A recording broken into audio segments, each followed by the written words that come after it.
Hello, everyone! This is Head-Mounted Destinations, and today we're covering Carmack's app reviews.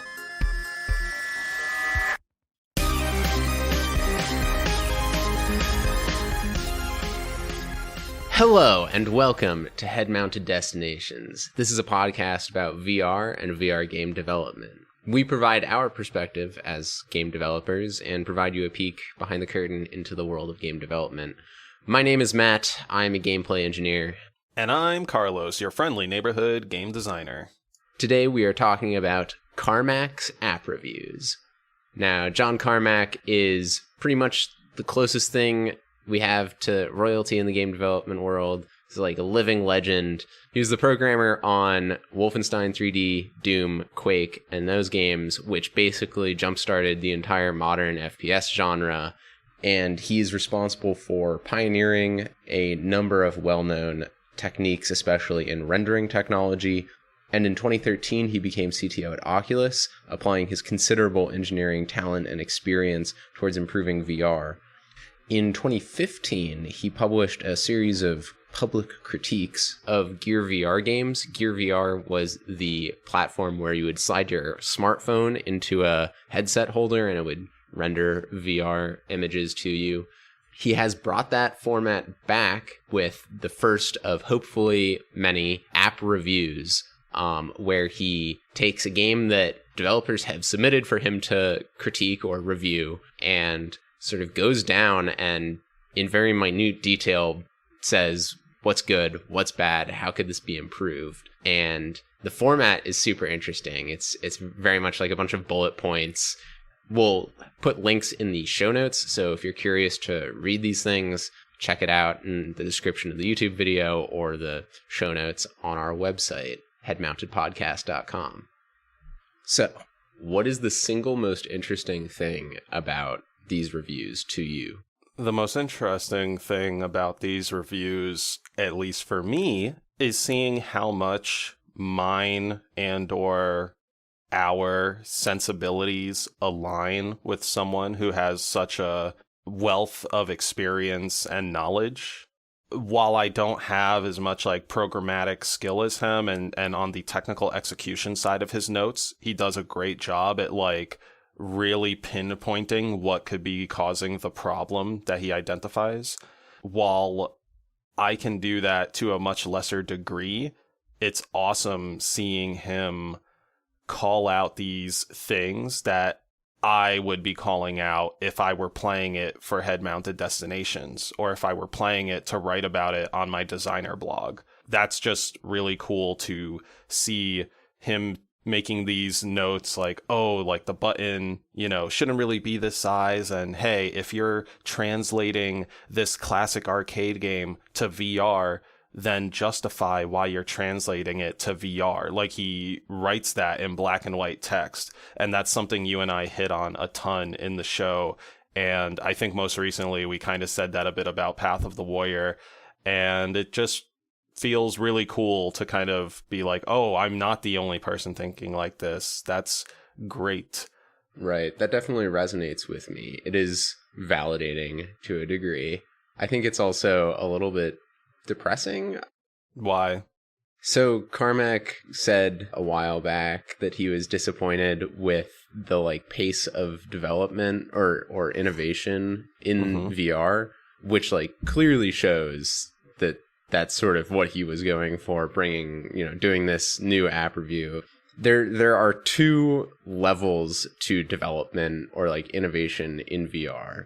At base level, there's things that are known that you can execute upon to make the experience better. At the higher level, at the second level, there's true innovation and theoretical insights, which I feel like our discussions tend to tilt towards because we can see past the lower level issues in a lot of experiences. We still touch upon them, but then we say, looking forwards 5-10 years in the future, in a perfect world where the industry absorbs lessons, and actually improves on stuff, like what high level lessons could we use to make really great experiences? So those are the two levels. There's a baseline execution of things that we know, and then the high level of like forging forwards into unknown territory.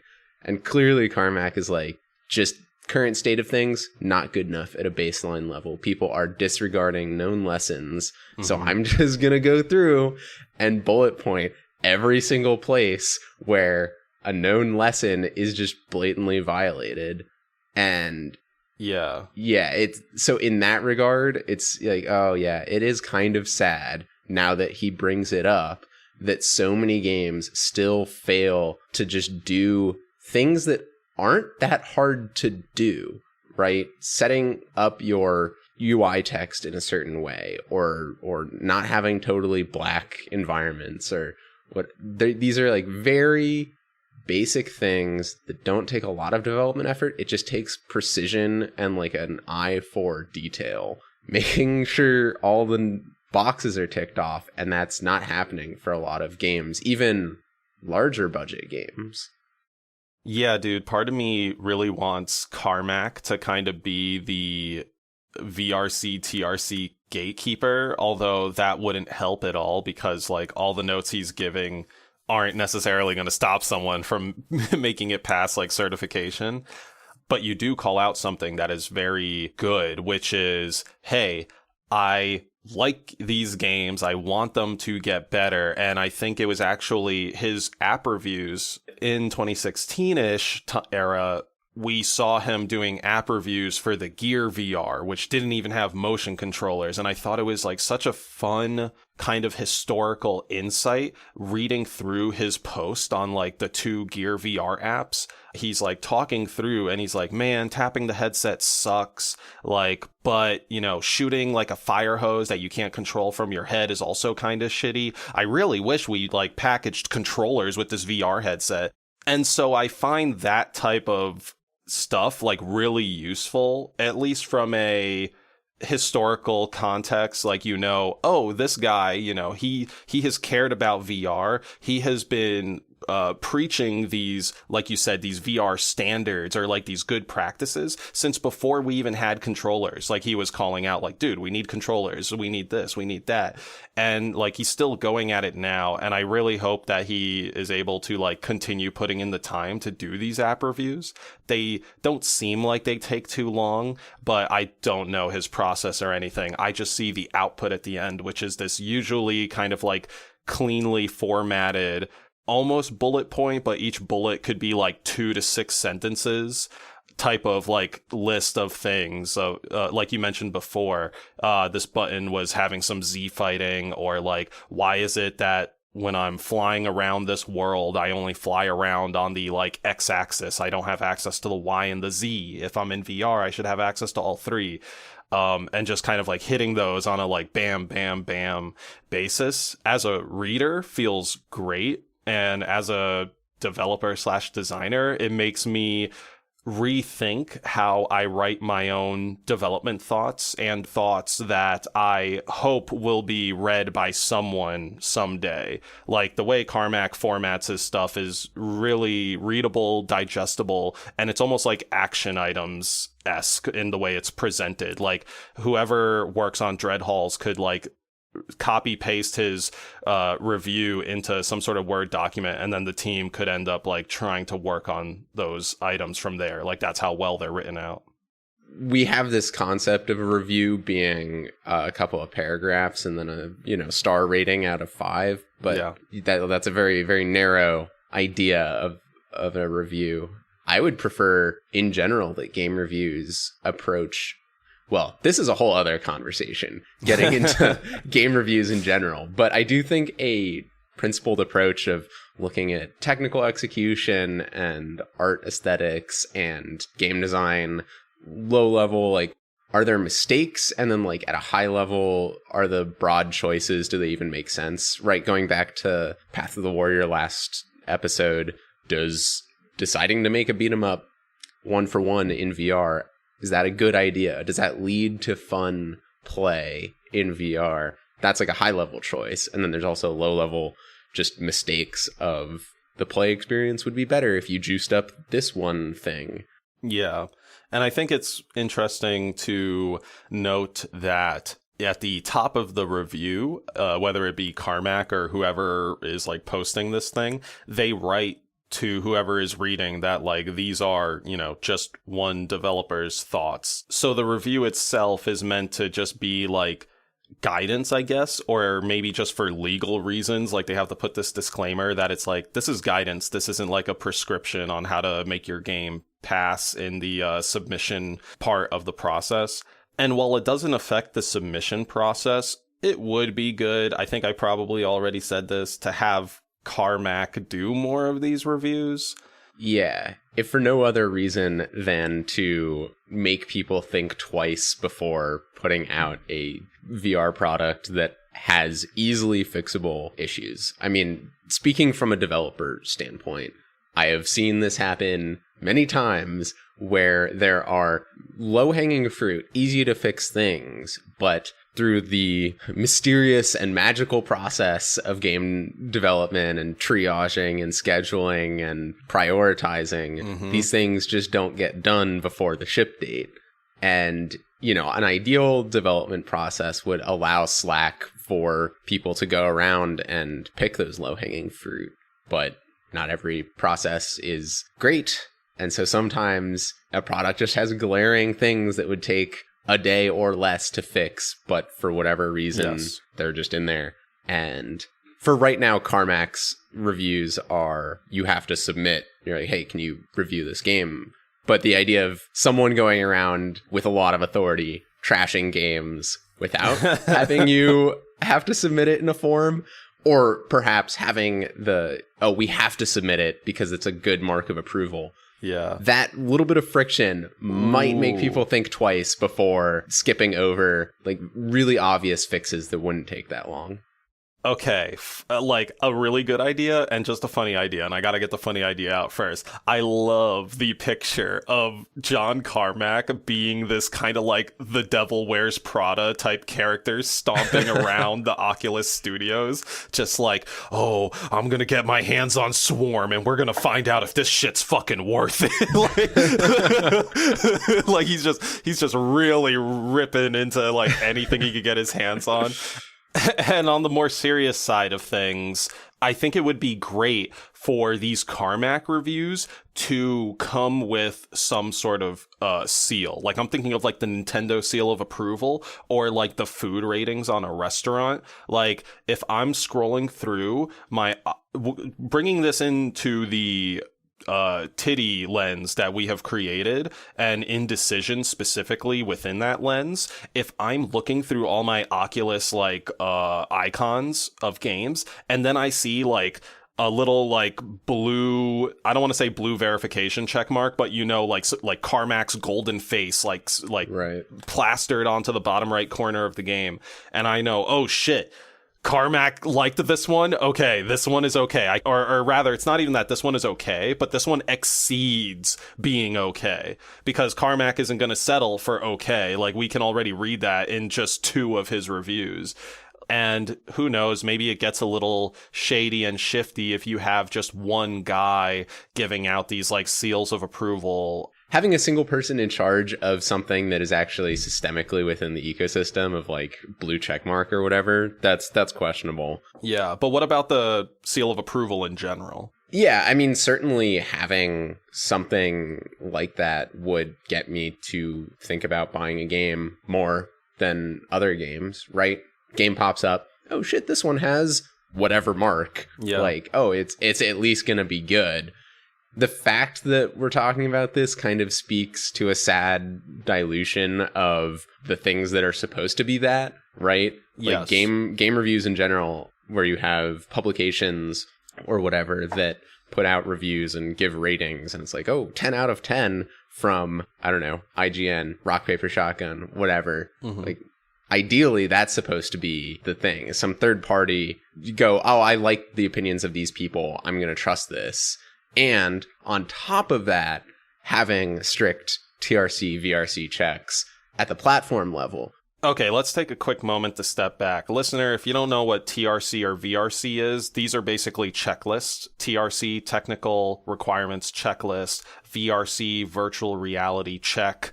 but these are both basically just checklist of things that your game needs to hit. So as a developer, right, when my game is ready, it's past beta, and I'm like, dude, this is it. Like, this is the game that's going to go out on the store shelves. You need to pass VRC and TRC to actually make it onto store shelves. So you take a build of your game, you send it to whatever platform you're sending it to, whether it be, say, like Steam, Sony, Oculus, what have you, and they do their technical checklist and they do their virtual reality check.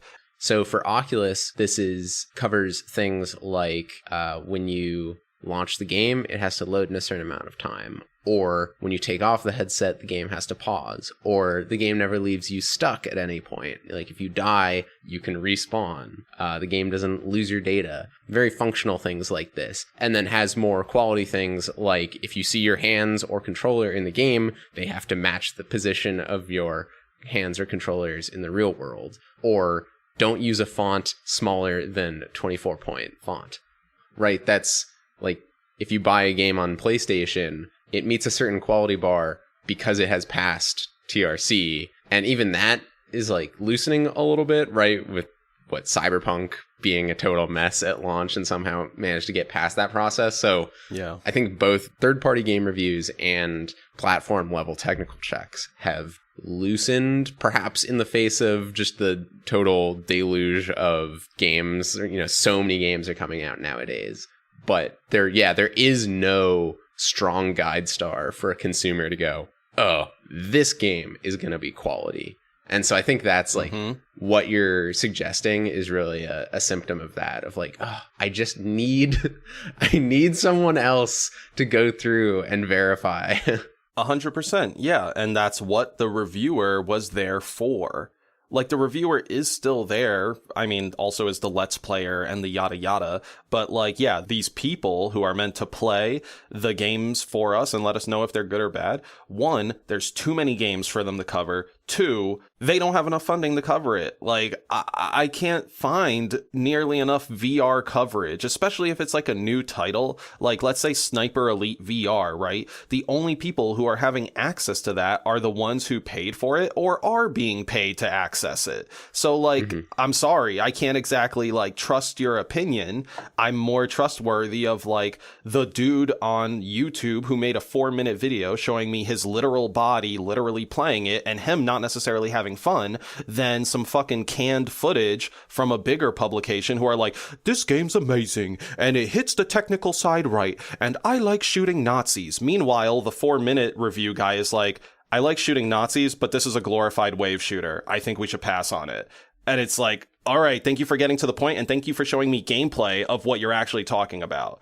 There's nothing worse than a review that basically just reiterates the points from the press brief and has like actual video or images from the press kit or whatever. Like it's this like constant regurgitation of the same 5 bullet points and it's totally worthless. Yeah, and it leads to distrust in the people who are supposed to be the quality testers of something. Not the quality testers, but, like the end user quality litmus test is like a reviewer. Oh, okay, brain blast. Yeah. Who plays a lot of VR games? VR developers, VR designers who are looking, at new stuff and trying to get ideas and branch out. What would be a great synergy is a VR game development studio that also publishes real reviews about other games. Because then, when they put out a game, it's going to be good.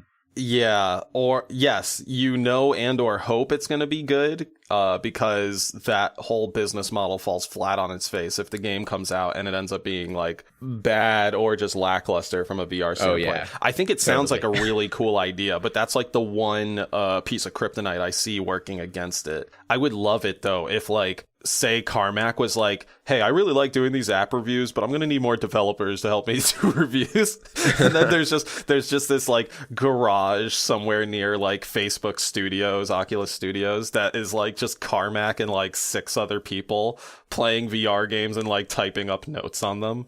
That's actually, I mean, at Sony, They actually have in-house testers who play the games that come in for submission and identify issues. At Oculus, I am not 100% certain, but I'm pretty certain that it's all automated.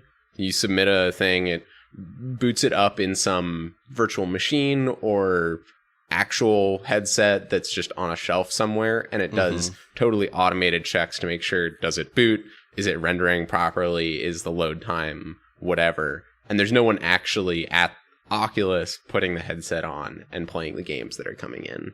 Yeah, I'm a little less cynical. Like, I think they do have people like putting the headset on and testing the game, but I think it is more so from a technical requirements. This imaginary Carmack Reviews garage setup is maybe more of like that Nintendo seal of approval thing where like your game can get past VRC TRC, but it's not going to get this seal of approval until post-launch or something like that.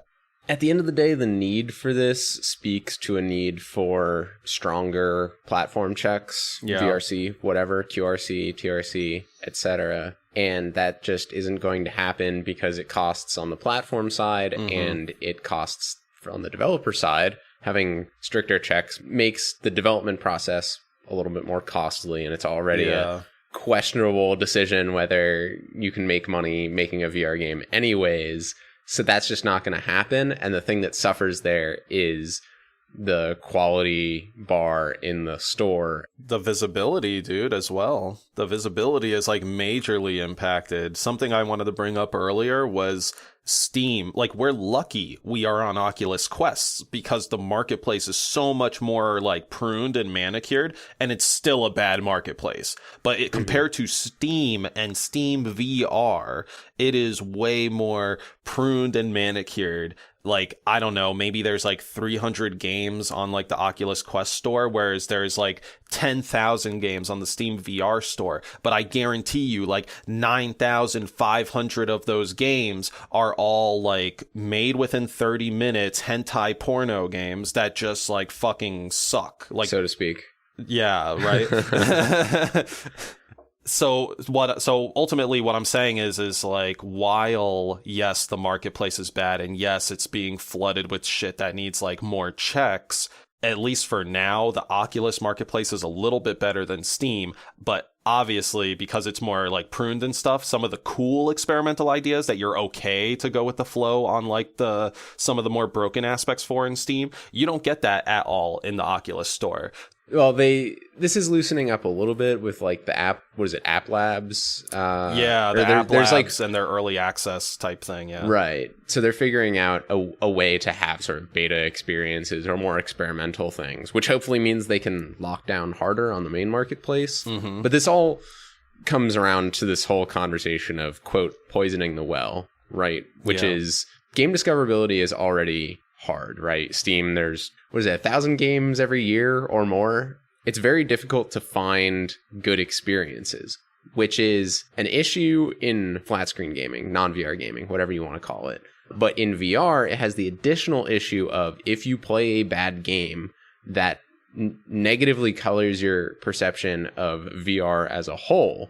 And so if you have a bad experience the first time due to a low quality game, then you might not return to VR, and that hampers the potential of the medium as a whole. So, quote, poisoning the well. And it's really a collective action issue, right? It's expensive for any one person to make a high quality game, but if everyone makes low quality games, then the ability for everyone to make money decreases overall. And so now you're making less money because the market's smaller. So that's exactly where like a big entity, a gatekeeper like Oculus, they can solve this collective action issue by imposing stricter checks, especially given that Oculus has mentioned the idea of they want to avoid poisoning the well, and they've done pretty good on the hardware side, right? Quest is a great piece of hardware, but it's like this. It's the quality of the store is slightly declining, or they're not making sure that newly learned lessons are being picked up and incorporated into new games. And that's like the key That is the crux of the frustration. And I guess that's why Carmack decided to start writing app reviews again. One day, the rumbles from Mordor made its way to the Carmack household. and much like the Squidward meme, his red eyes cracked open like glass shattering, and he said, "Today, I will review Space Shooter."